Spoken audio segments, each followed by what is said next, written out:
Welcome back. This is week 2 of Monologues For Us by Us, a weekly virtual series that explores the thematic parallels of August Wilson's famous Pittsburgh Cycle and the work of other contemporary Black playwrights. I'm Candace Handy, and this series is presented to you by the Cincinnati Black Theater Artists Collective. Tonight, we will feature actor Jeshawn Jackson, who will perform a piece from The African Company Presents Richard III, written by writer, performer, and artistic director Carlyle Brown. After that, Cincinnati's beloved Torie Wiggins will perform a piece from August Wilson's Ma Rainey's Black Bottom. But before we get into tonight's performances, I have to give a huge thank you to Dr. Daryl Harris, who will be joining us tonight to give us some insights into The African Company Presents Richard III. Dr. Harris is a professor at Northern Kentucky University's Theater and Dance program. He is a 2010 recipient of President Obama's Call to Service Award. This is the highest level of award recognizing volunteerism. Dr. Harris has 50 plus years experience in traditional, experimental, educational, and applied theater, having worked and studied throughout North America, Europe, Asia, West Africa, and Australia. I mean, basically, this Black man knows his stuff. Dr. Harris directed NKU's production of The African Company Presents Richard III last fall. Here he is. Hi, everybody. It's an honor and a privilege to be a part of this important project, especially this time in our lives and in our history. And I commend the Cincinnati Black Theater Artists Collective for their contributions to the Black Arts Movement 2020. Ashe and amen, my sisters and brothers. Now, I come from a long line of preachers, teachers, storytellers, and just flat out liars. So it's extremely dangerous to put me off script in front of a camera, a microphone, a stage, a street corner, or anywhere. So in the interest of time, I will simply read the brief comments I prepared for this session. I have recently had the opportunity at Northern Kentucky University to direct the production of Carlyle Brown's potentially powerful yet seldom produced play, The African Company Presents Richard III. The play takes an artistic look at events surrounding a little-known moment in Black theater history. The African Company is credited with being the country's first Black theater troupe. Now, without going into a long theater history lecture, you know how we do, I will just note that Ira Aldridge, one of the most celebrated Shakespearean actors of the 19th century, was but one of the shooting stars who emerged from the company. Like the unfortunately short-lived company itself, he used his fame to speak out against the injustices of his day, much like Black artists are doing today. But why Shakespeare? Personally, I'm not a fan. But to help address this question and this issue for myself, the actors, and the production team, we brought in guest artist Devon Glover, the Sonnet Man, who shared with us his unique hip-hop Shakespeare aesthetic and pedagogy. He helped to bring out the innate griot in each of us, as well as the overall griot theme of the play. Most notably, he mentored the magical master playwright Isaiah Reeves, whom I had charged with creating a prologue that introduced our production.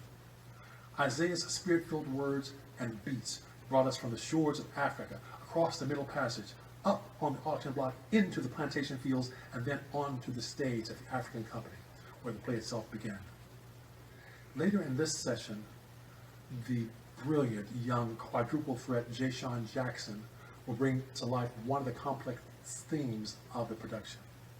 Meanwhile, I strongly encourage you to look further into that story, our story. The African Company Presents Richard III. Thank you.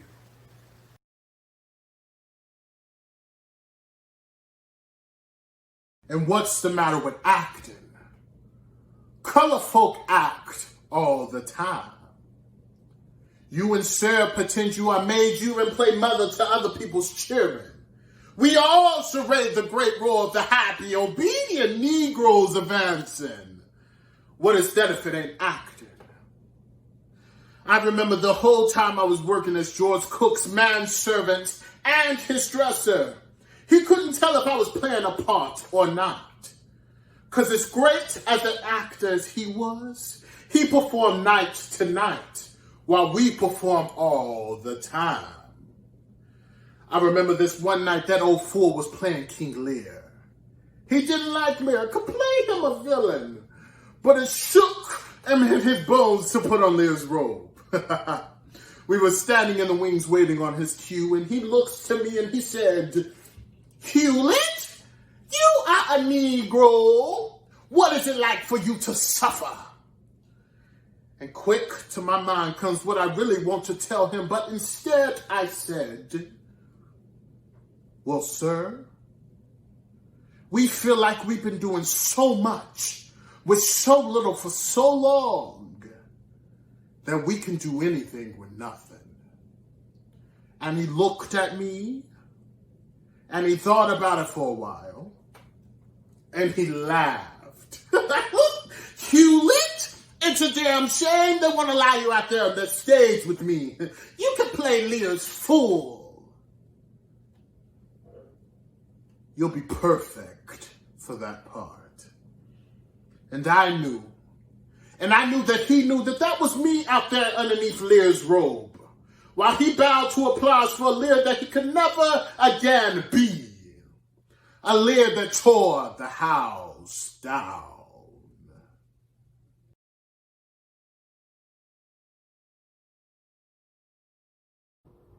Ma Rainey's Black Bottom takes place in 1927 and is set in Chicago. It is August Wilson's third installment to the Pittsburgh cycle. Ma Rainey's Black Bottom is about a legendary blues singer, Ma Rainey, and her band of black musicians trying to record a session at a white-owned recording studio. This play is Wilson's imagined idea of the real Ma Rainey, Gertrude Ma Rainey, also known as the Mother of the Blues and one of the first African-American professional blues singers. But Ma Rainey's Black Bottom is so much more than a play about black musicians recording music. It is the story of how they navigate through a racist industry. One of Wilson's themes that is present throughout the cycle is finding our own song and our own sound. That song is Wilson's metaphor for the black identity. The loss of that identity due to a history of slavery and abuse has resulted in many years of suppressed and outright black rage, which is dramatized in this play's tragic ending. In the monologue that Torie is about to perform, Ma Rainey discusses with a member of her band her frustrations with her talent constantly being exploited and abused by her white manager, Irvin.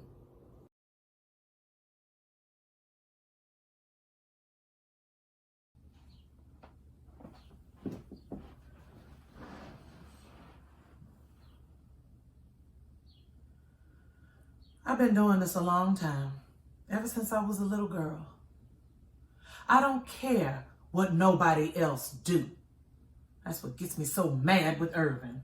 White people always try to be put out by you all the time. Too cheap to buy me a Coca-Cola. I lets them know it though. Ma don't stand for no shit. Want to trap my voice in all them fancy boxes with all them buttons and dials, and then too cheap to buy me a Coca-Cola. It only costs a nickel a bottle. They don't care about me. All they want is my voice. Well, I done learned that. And they gonna treat me like I want to be treated, no matter how much it hurt them. They back in there now, calling me all kinds of names, calling me everything but a child of God. But they can't do nothing else. They ain't got what they wanted yet. As soon as they get my voice down on them recording machines, then it's just like I be some whore, and they roll over and put their pants on.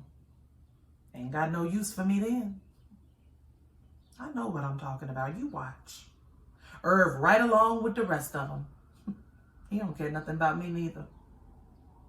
He's been my manager for 6 years, always talking about sticking together. And the only time he's had me at his house was to sing for some of his friends.